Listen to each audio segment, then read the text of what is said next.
Hello, good morning. എല്ലാവർക്കും എഡ്യൂവിലേക്ക് സ്വാഗതം. അപ്പം നാളെ നിങ്ങൾക്ക് അടിസ്ഥാന ശാസ്ത്രത്തിൻ്റെ പരീക്ഷയാണ്. ആദ്യമായിട്ട് ഈ വീഡിയോ കാണുന്ന കുട്ടികൾ ലൈക്കും സബ്സ്ക്രൈബും ചെയ്യാൻ മറക്കരുത്. അപ്പോൾ നമ്മുടെ 10ാമത്തെ പാഠമാണ് സുരക്ഷിത ഭക്ഷണം. കുറേ ചോദ്യങ്ങൾ നമുക്ക് ഈ പാഠത്തിൽ നിന്ന് നമുക്ക് പ്രതീക്ഷിക്കാം. അപ്പം നമുക്ക് ഈ പാഠം നന്നായിട്ട് പഠിക്കാം. അപ്പം നോക്കിയോ, നമ്മൾ എന്തിനാണ് ആഹാരം കഴിക്കുന്നത്? ആരോഗ്യകരമായ വളർച്ചയ്ക്ക്, പ്രവർത്തിക്കാനുള്ള ഊർജം ലഭിക്കുക, നമുക്ക് ഓരോന്നും ചെയ്യാൻ നല്ല ശക്തി ലഭിക്കുക, ശാരീരിക പ്രവർത്തനങ്ങൾ നടക്കുക, ഇതിനൊക്കെയാണ് നമ്മൾ എന്ത് ആഹാരം കഴിക്കുന്നത്. സുരക്ഷിതമായ ഭക്ഷണം ലഭിക്കാൻ ഭക്ഷ്യവസ്തുക്കളുടെ തിരഞ്ഞെടുപ്പ് മുതൽ ഭക്ഷിക്കുന്നത് വരെ നമ്മൾ എന്തൊക്കെ തിരഞ്ഞെടുക്കണം? എന്തൊക്കെ ശ്രദ്ധിക്കേണ്ടത്?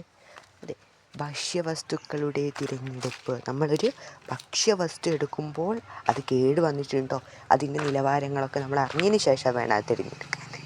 വൃത്തിയാക്കലും പാചകത്തിന് അനുയോജ്യമായ രീതിയിൽ മുറിക്കലും, നന്നായിട്ട് വെള്ളത്തിലൊക്കെ ഇട്ട് നന്നായിട്ട് വൃത്തിയാക്കുക, കൂടാതെ നല്ല രീതിയിൽ മുറിക്കുക, ഇങ്ങനെയൊക്കെ ചെയ്താൽ നല്ല വൃത്തിയാവുക അല്ലേ. പിന്നെയോ ശ്രദ്ധാപൂർവമായിട്ടുള്ള പാചകം. അപ്പോൾ ശ്രദ്ധാപൂർവമായിട്ടുള്ള പാചകം നല്ല ശ്രദ്ധയോടെ പാചകം ചെയ്യണം. പാകം ചെയ്തവ സൂക്ഷിക്കൽ. അപ്പം നമ്മൾ പാകം ചെയ്ത വസ്തുക്കൾ മൂടിയൊക്കെ തുറന്നിട്ടിട്ട് നമ്മൾ അടുപ്പൊക്കെ തുറന്നിട്ടിട്ട് പോകാൻ പറ്റുമോ? അതെ, നല്ല നമ്മൾ ശ്രദ്ധ കൊടുക്കണം. പാകം ചെയ്തവ സൂക്ഷിക്കുമ്പോൾ നല്ല നമ്മൾ എന്താക്കണം, ശ്രദ്ധ കൊടുക്കണം. പിന്നെ സുരക്ഷിതമായ വിളമ്പൽ. നമ്മൾ പ്ലേറ്റിലേക്കൊക്കെ വിളമ്പുമ്പോൾ എന്താക്കണം, സൂക്ഷിക്കേണ്ട, അതിലെന്തെങ്കിലും വീണിക്കോ, അപ്പോൾ അത് വലിയ പ്രശ്നത്തിലേക്കൊക്കെ മാറും. പിന്നെ ഭക്ഷണം കഴിക്കുമ്പോൾ നമ്മൾ നന്നായിട്ട് ശ്രദ്ധിച്ചു വേണം കഴിക്കാൻ. ഓക്കെ, ഇനി മത്സ്യങ്ങൾ നമ്മൾ തിരഞ്ഞെടുക്കുമ്പോൾ അഴുകാത്ത മത്സ്യവും അഴുകിയ മത്സ്യങ്ങളും നമുക്ക് മനസ്സിലാക്കാം. അപ്പം തിരഞ്ഞെടുക്കേണ്ട എങ്ങനെയാണ്?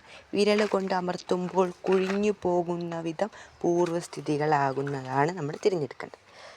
വിരൽ കൊണ്ട് അമർത്തിയിട്ട് കുഴിഞ്ഞു പോയിട്ട് പൂർവ്വസ്ഥിതി ആയിട്ടില്ലെങ്കിൽ അത് നമ്മൾ എടുക്കാൻ പാടില്ല.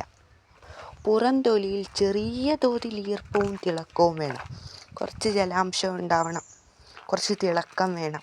ഇങ്ങനെയുള്ള മീനൊക്കെ നമ്മൾ തിരഞ്ഞെടുക്കണം. പിന്നെ മാംസം അസ്ഥിന്ന് പുറത്തേക്ക് നിൽക്കുന്നതൊക്കെ, അങ്ങനെയൊക്കെയുള്ളത്, ബ്ലഡൊക്കെ ആയിട്ടുള്ള മാംസം, അതിൻ്റെ ഉള്ളിലത്തെ ഇറച്ചികളൊക്കെ പുറത്തേക്ക് നിൽക്കുന്നുണ്ടെന്ന് നമ്മൾ മനസ്സിലാക്കണം. അത് തിരഞ്ഞെടുക്കാൻ പാടില്ല. ഓക്കെ, ചെകിളപ്പൂക്കൾ തിളങ്ങുന്നതും പിങ്കുന്നതും. അപ്പോൾ നമുക്ക് മീൻ മുറിച്ചാൽ കാണാം ചെകിളപ്പൂക്കൾ എങ്ങനെയാണ്? അതെ, തിളങ്ങുന്നതും വേണം, പിങ്ക് നിറമുള്ളതും ആയിരിക്കണം. അങ്ങനെയുള്ളത് നമ്മൾ എടുക്കാൻ പാടില്ല. അല്ലാതെ ചാര നിറമോ നേരത്തെ പച്ച നിറമോ ആയാൽ നമുക്കറിയാതെ അഴുകിയ മീനാണ്. നിങ്ങൾ വീട്ടിൽ അമ്മമാരൊക്കെ മുറിക്കുമ്പോൾ അതൊന്ന് ശ്രമിക്കുക. ഇനിയോ, കണ്ണുകൾ യഥാസ്ഥാനത്തും സ്വാഭാവികമുള്ളതും. കണ്ണുകൾ എവിടെയാണോ വേണ്ടത് അതേ സ്ഥലത്തിന് കണ്ണുകൾ വേണം, ഇളകിപ്പോകാൻ പാടില്ല. ഓക്കെ, കുഴിഞ്ഞ കണ്ണുകളൊന്നും ആവാൻ പാടില്ല. പിന്നെ ദുർഗന്ധമില്ലാത്തത് വേണം നമ്മൾ തിരഞ്ഞെടുക്കുക. ദുർഗന്ധമില്ലാതെ നമ്മൾ തിരഞ്ഞെടുക്കാൻ പാടുണ്ടോ? ഇല്ല. ഇതൊക്കെ നിങ്ങൾക്ക് അറിയുന്ന കാര്യങ്ങൾ തന്നെയാണ്. പരീക്ഷയ്ക്ക് ഇത് എന്തായാലും ചോദിക്കും, പഠിച്ചു.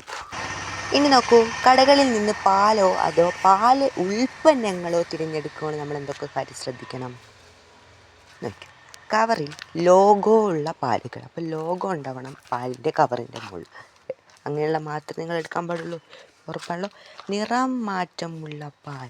നിങ്ങൾക്ക് പാലിൻ്റെ നിറം അറിയാലോ, ആ നിറമുള്ള പാൽ മാത്രം എടുക്കുക. നിറത്തിൽ എന്തെങ്കിലും മാറ്റം നിങ്ങൾക്ക് തോന്നുകയാണെങ്കിൽ എടുക്കരുതേ. ഓക്കെ, പാക്ക് ചെയ്ത പാലും പാലുൽപ്പന്നങ്ങളും. അപ്പം പാലെന്താവും, പെട്ടെന്ന് നശിച്ചു പോകാൻ സാധ്യതയുള്ളൊരു സംഭവമാണ്. അപ്പം അത് പാക്ക് ചെയ്യുമ്പോൾ എന്താവും, അതിനൊന്നും പറ്റൂല. അതിനെക്കൊണ്ട് പാക്ക് ചെയ്ത പാൽ മാത്രം നമ്മൾ ഉപയോഗിക്കുക. ഇനിയോ, പാക്ക് ചെയ്ത തീയതിയും ഉണ്ടാവും, കാലാവധിയും ഉണ്ടാവും. അതൊക്കെ കവറിൽ ഉണ്ടോയെന്ന് നിങ്ങൾ ഉറപ്പ് വരുത്തുക. പിന്നെയോ, ലഭ്യമാകുന്ന സ്രോതസ്സിൻ്റെ ഗുണനിലവാരം. ഓക്കെ, ചീസ്, പനീർ എന്നിവ പാക്ക് ചെയ്ത്, ചീസും പനീറൊക്കെ പാലായിട്ട് റിലേറ്റ് ചെയ്തിട്ടുള്ളത് തന്നെയാണ്. അപ്പോൾ അതും എന്താവണം, പാക്ക് ചെയ്തായിരിക്കണം. പിന്നെ പാക്ക് ചെയ്ത സീലും ഉണ്ടായിരിക്കണം. അടുത്ത നോക്കിയോ, പാക്കറ്റിലുള്ള ഭക്ഷ്യവിഭവങ്ങൾ തിരഞ്ഞെടുക്കുമ്പോൾ എന്തൊക്കെ കാര്യങ്ങൾ നമ്മൾ ശ്രദ്ധിക്കണം? പാക്ക് ചെയ്തിട്ടാണ് ഇപ്പം അധികവും ഭക്ഷ്യവസ്തുക്കൾ നമുക്ക് കിട്ടൽ. അപ്പം നമ്മൾ എന്തൊക്കെ ശ്രദ്ധിക്കണം? ഭക്ഷ്യവസ്തുവിൻ്റെ പേര്. ഓക്കെ, ചേരുവകളുടെ പട്ടികയിൽ എന്തൊക്കെ ചേർത്തിട്ടുണ്ട് അതുണ്ടാക്കാൻ വേണ്ടിയിട്ട്, അതൊക്കെ നമ്മൾ ശ്രദ്ധിക്കുക. പോഷക ഘടകങ്ങൾ സംബന്ധിച്ചുള്ള ഘടകങ്ങൾ, അതിൽ എന്തൊക്കെ പോഷക ഘടകങ്ങൾ ചേർത്തിട്ടുണ്ടോ അതൊക്കെ നമ്മൾ അറിയണം. കലോറിക മൂല്യം അറിയണം. വെജിറ്റേറിയൻ, നോൺ വെജിറ്റേറിയൻ അടയാളങ്ങൾ നോക്കണം. പിന്നെ അളവ്, തൂക്കം നോക്കണം. നിർമ്മിച്ച തീയതി, കാലാവധി, കഴിയുന്ന തീയതി, ഇതൊക്കെ നമ്മൾ എന്താക്കണം നോക്കണം. പിന്നെ ഉൽപ്പാദിപ്പിച്ച സ്ഥലം, എവിടെ നിന്നാണ് ഉണ്ടാക്കിയത് ആ സ്ഥലം. പിന്നെ നിർമ്മാതാവിൻ്റെ വിലാസം, അപ്പോൾ അത് ഉണ്ടാക്കിയ ആളിൻ്റെ വിലാസം അറിയണം. ഉപയോഗിച്ച പ്രിസർവേറ്റീവുകൾ അതുപോലെ നോക്കണം. പിന്നെ നിറം കൊടുക്കാൻ ഉപയോഗിച്ച വസ്തുക്കൾ, കളറൊക്കെ ഏഡ് ചെയ്തിട്ടുണ്ടോ നോക്കുക. പിന്നെ ലൈസൻസ് നോക്കണം, ലൈസൻസ് നമ്പറും. പിന്നെ FSSAI ലോഗോ, അത് നിങ്ങൾക്കറിയാമല്ലോ, നിങ്ങളുടെ ടെക്സ്റ്റ് ബുക്കിൽ ഡീറ്റെയിൽ ആയിട്ട് കൊടുത്തിട്ടുണ്ട്. അത് നമ്മൾ നോക്കണം. ലോഗോ ഇല്ലാത്ത ഭക്ഷണം എടുക്കരുത്, അത് ഇമ്പോർട്ടൻ്റ് ആണ്. ഉപയോഗിക്കേണ്ട രീതി, ഇതൊക്കെ അറിയണം. അല്ലാണ്ട് കിട്ടിയ പാട് വാരി വലിച്ച് കഴിക്കരുത്. അടുത്തതാണ് മായം ചേർക്കൽ. അപ്പോൾ ഒന്നാമത്തെ മായം ചേർക്കലാണ് എന്ത്? തേനിലെ മായം ചേർക്കൽ. നമുക്ക് നോക്കാം. തേനിലെ മായം ചേർക്കൽ നോക്കാം. ഈസി മെത്തേഡാണെന്ന് നോക്കിയോ. ആദ്യം നമ്മളൊരു കോട്ടൺ തുണിയുടെ ഒരു തിരി എടുക്കുക, അതുണ്ടാക്കുക. തേനിൽ മുക്കി കത്തിക്കുമ്പോൾ നന്നായിട്ട് കത്തുന്നുണ്ടെങ്കിൽ നമുക്ക് മനസ്സിലാക്കാം മായം ചേരുന്നില്ല. പക്ഷേ നമ്മളത് കത്തിക്കുമ്പോൾ ഒരു പൊട്ടലും ചീറ്റലോ ഒരു വലിയ എന്തോ നടക്കുന്ന പോലെയൊക്കെ തോന്നുന്നുണ്ടെങ്കിൽ നമുക്ക് മനസ്സിലാക്കാൻ തേനിൽ മായം ചേർത്തിട്ടുണ്ട്. ആ മായം ചേർക്കുക നമ്മൾ അതിൽ എന്തൊക്കെയാണ് ചേർക്കൽ? പഞ്ചസാര, ശർക്കര മുതലായവ. അപ്പോൾ പഞ്ചസാരയ്ക്കോ ആയാലും ശർക്കരയ്ക്ക് ആയാലും മധുരമാണ്. അപ്പം നമുക്ക് ഇത് തേനാണോ വേറെ എന്തെങ്കിലും ആണോ എന്ന് നമ്മൾ നോക്കലില്ല. തേനിലൊക്കെ നല്ല വില കൂടിയ വസ്തുവാണ് തേന്. അപ്പോൾ അതിലിങ്ങനെ ശർക്കരയും പഞ്ചസാരയൊക്കെ ചേർക്കാൻ പാടുള്ളതല്ല. അപ്പം നമ്മൾ എന്താക്കണം, ഇതൊക്കെ നോക്കിയിട്ട് വേണം ഇങ്ങനെ ടെസ്റ്റ് ചെയ്ത് നോക്കണം കേട്ടോ. ഇനി അടുത്ത വെളിച്ചെണ്ണയിലെ മായം ചേർക്കൽ. എങ്ങനെയാണ്? ഒരു ഗ്ലാസിൻ്റെ പകുതി, അര ഗ്ലാസ്സിൽ വെളിച്ചെണ്ണ 30 മിനിറ്റ് എവിടെ വെക്കുക? ഫ്രീസറിൽ വെക്കുക. എന്നിട്ട് നമ്മളിങ്ങനെ നിരീക്ഷിക്കുക. ഇപ്പോൾ ശുദ്ധമായ വെളിച്ചെണ്ണ ആണെങ്കിൽ എന്താവും? മുഴുവനും എന്താവും? കട്ടിയായിട്ട് പോയിട്ടുണ്ടാവും. ഫ്രീസറിൽ വെച്ചിട്ട് വെളിച്ചെണ്ണ കട്ടിയായി അതിലെന്തെങ്കിലും തരത്തിലുള്ള മറ്റേത് എണ്ണകൾ ചേർത്തിട്ട് അതിൽ മായം ചേർത്തിട്ട് എന്താ സംഭവിക്കുക? അതിൻ്റെ മുകളിൽ ഒരു ദ്രാവക രൂപത്തിലുള്ള ഒരു വസ്തു പൊങ്ങിക്കിടക്കുന്നതായിട്ട് കാണാം. അടുത്ത കായത്തിൽ മായം ചേർക്കൽ എങ്ങനെയാണ്? ഒരു കഷ്ണം കായ ഒരു സ്പൂണിലിട്ടിട്ട് കത്തിച്ച് നോക്കുക. അപ്പോൾ ഇത് കർപ്പൂരം കത്തുന്നവിടെ നന്നായിട്ട് കത്തുന്നുണ്ടെങ്കിൽ നമുക്കെന്ത് മനസ്സിലാക്കാം? അതിൽ മായം ചേർത്തിട്ടുണ്ടെന്ന് മനസ്സിലാക്കാം. കത്തുന്നില്ലെങ്കിലോ എന്താക്കൽ മായം ചേർത്തിട്ടില്ല എന്ന് കണ്ടെത്താം. നോക്കിയേ, ഒരു ഇമ്പോർട്ടൻ്റ് ടോപ്പിക്കാണ്. പാത്രത്തിൽ സൂക്ഷിക്കുന്ന അരി ദീർഘനാൾ കേടുവരാതിരിക്കാനും ചോറ് ഒരു ദിവസം കഴിയുമ്പോൾ കേടുവരുന്നതുമായിട്ടുള്ള കാര്യങ്ങൾ. നമ്മൾ അരി ഇങ്ങനെ വെച്ചാൽ അത് കേടുവരില്ല അല്ലേ കുറേ ദിവസം. പക്ഷേ ചോറ് വെച്ചാൽ അതുണ്ടാവും, പോയിപ്പോവും. കാരണം എന്താ? ബാക്ടീരിയ, ഫംഗസ് തുടങ്ങിയ സൂക്ഷ്മജീവികൾ നടത്തുന്ന വിഘാടന പ്രവർത്തനത്തിൻ്റെ ഫലമായാണ് പ്രധാനമായും ഭക്ഷ്യവസ്തുക്കൾ കേടുവരുന്നത്. അപ്പോൾ എന്തുകൊണ്ടാണ് ഭക്ഷ്യവസ്തുക്കൾ ഇങ്ങനെ കേടുവരുന്നത് ചോദ്യം പ്രതീക്ഷിക്കുക, ഉറപ്പാണ്. പിന്നെ ഉയർന്ന താപനിലയിലും വളരെ താഴ്ന്ന താപനിലയിലും സൂക്ഷ്മജീവികൾ പ്രവർത്തനരഹിതമാക്കും. കൂടാതെ ഈർപ്പം തീരെ ഇല്ലാത്ത സാഹചര്യത്തിലും സൂക്ഷ്മജീവികൾക്ക് പ്രവർത്തിക്കാൻ കഴിയില്ല. ഈർപ്പം എന്ന് വെച്ചാൽ വെള്ളത്തിൻ്റെ അംശമില്ലാത്ത സ്ഥലങ്ങൾക്ക് ഇങ്ങനെ ചെയ്യാൻ പറ്റില്ല. വായു കടക്കാൻ കഴിയാത്ത വിധം പാക്ക് ചെയ്ത ആഹാര പദാർത്ഥങ്ങളും സൂക്ഷ്മജീവികൾ പ്രവർത്തിക്കാനാവില്ല. അപ്പം പാക്ക് ചെയ്തതിലും സൂക്ഷ്മജീവികൾക്ക് പ്രവർത്തിക്കാനാവില്ല. അതേപോലെ തന്നെ ഈർപ്പമില്ലാത്ത സ്ഥലത്തും. അപ്പം നമ്മൾ സാധാ അരിയിൽ ഈർപ്പം ഉണ്ടാവുമോ? ഇല്ല. അതുകൊണ്ട് ഈർപ്പം ഉണ്ടെങ്കിലോ എന്താവും?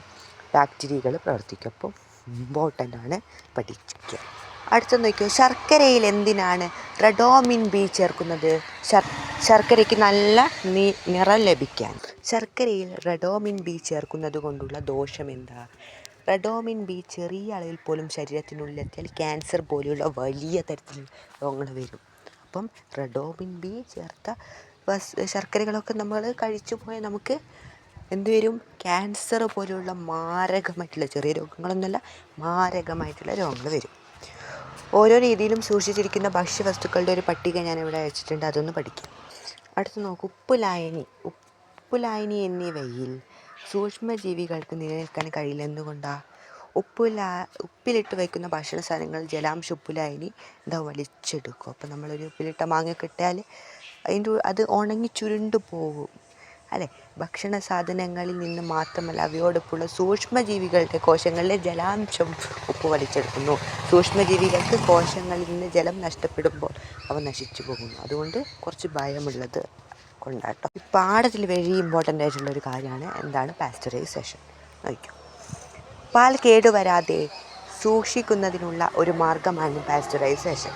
70 ഡിഗ്രി സെൽഷ്യസിൽ 30 സെക്കൻഡ് വരെ പാൽ ചൂടാക്കിയ ശേഷം 10 ഡിഗ്രി സെൽഷ്യസിലേക്ക് പെട്ടെന്ന് തണുപ്പിക്കുന്നു. പെട്ടെന്നുള്ള ഈ താപവ്യതിയാനം മൂലം പാലിൽ കുറേ സൂക്ഷ്മജീവികൾ ഉണ്ടാവും. അതൊക്കെ അതിൻ്റെയൊക്കെ കോശസ്തരം പൊട്ടിപ്പോവും. അപ്പം എന്താവും ഇങ്ങനെ സൂക്ഷ്മജീവികളൊക്കെ നശിച്ചു പോകില്ലേ. ഈ രീതി ആവിഷ്കരിച്ചത് ആരാണ്? ഫ്രഞ്ച് ശാസ്ത്രജ്ഞനായ ലൂയിസ് പാസ്ചറാണ്. അപ്പോൾ ആരാണിത് എടുത്തത്? ഇതൊക്കെ നമ്മൾ എന്താക്കുക നോക്കുക. ഈ പാഠത്തുനിന്ന് ഇത്രയും കാര്യങ്ങളൊക്കെയാണ് നിങ്ങൾക്ക് പഠിക്കാനുള്ളൂ. അപ്പം ഈ വീഡിയോ കണ്ടവർ ലൈക്കും സബ്സ്ക്രൈബും ചെയ്യാൻ മറക്കരുത്. അപ്പോൾ പരീക്ഷയിൽ നല്ല മാർക്ക് ഉണ്ടാകട്ടെ എന്ന് പറഞ്ഞുകൊണ്ട് ഓൾ ദി ബെസ്റ്റ്.